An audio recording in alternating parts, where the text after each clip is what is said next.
Time for us to check in now with Dave Walker and find out what's going on in the museum scene. Dave hosts the Museumgoer.com.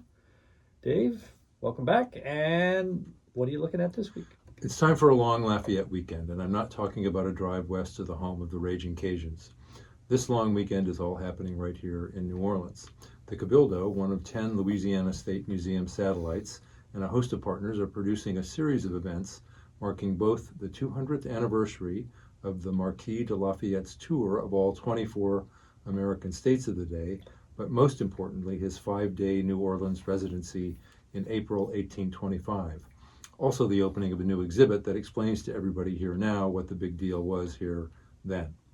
Who he was the liberty-loving zealot of his day, an abolitionist, friend to Washington and Jefferson, and one-time clumsy dance partner of Marie Antoinette. He was born of the French aristocracy and yet a major figure in both the American, as a Continental Army volunteer, and French revolutions.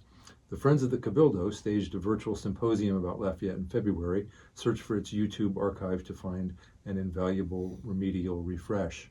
Sarah Vowell's book of about a decade ago, Lafayette in the Somewhat United States, offers a frothier biographical take. Anyway, there will be a plaque dedication at the Cabildo today, an 1825 theme gala tonight, and at 10:15 Saturday morning, April 12th, in Jackson Square, in front of an audience of bewildered French Quarter Festival early birds, a recreation of the address made to the citizens of New Orleans by the Marquis in the then Place d'Armes 2 centuries ago.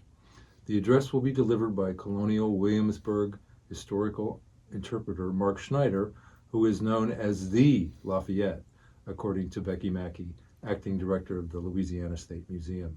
All of this supports the Thursday opening of Bienvenue, Lafayette, an exhibit at the Cabildo, which will remain on view through January 18th, 2026. The Marquis's epic life and late-in-life American tour will be explored there in the very rooms where he was billeted during his 1825 visit. Lafayette's American tour and New Orleans stop must have been an epic bender. 800 women attended a ball for him here. 80,000 people, more than half the city's population at the time, turned out for his New York City arrival in 1824. It's a miracle to me that a Google search of the words Lafayette and gout only turned up treatment clinics in his Louisiana namesake city. Well, you didn't work in Boudin, but you did work in frothier.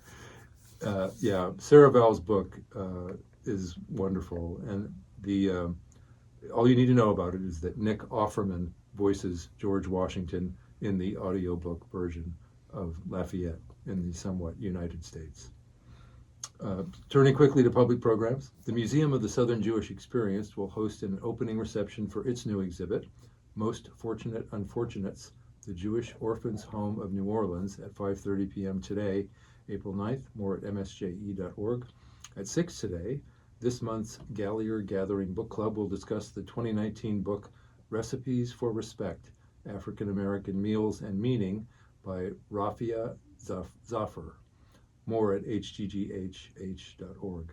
Keith Duncan, creator of the exhibit Battle of the Bands, will lead a participatory artist workshop from 10 a.m. to 1 p.m. Saturday, April 12th at the Ogden Museum of Southern Art. More at ogdenmuseum.org. From 10 to 2 Saturday, the Historic New Orleans Collection will host a free community day to celebrate the opening of its new exhibit, Making It Home, Vietnam to New Orleans. More at hnoc.org.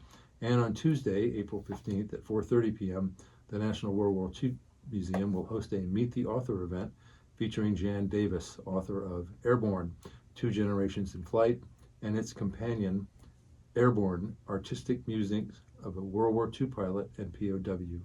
Davis was a Spacelab-era NASA astronaut. Her father flew B-17s in World War II. Register to attend this free event at nationalww2museum.org. The fastest 5 minutes in museum information. Dave Walker with the museumgoer.com. Go there to find out more about anything we talked about. We'll check in with Dave next week. Dave, thanks. Thank you, Paul.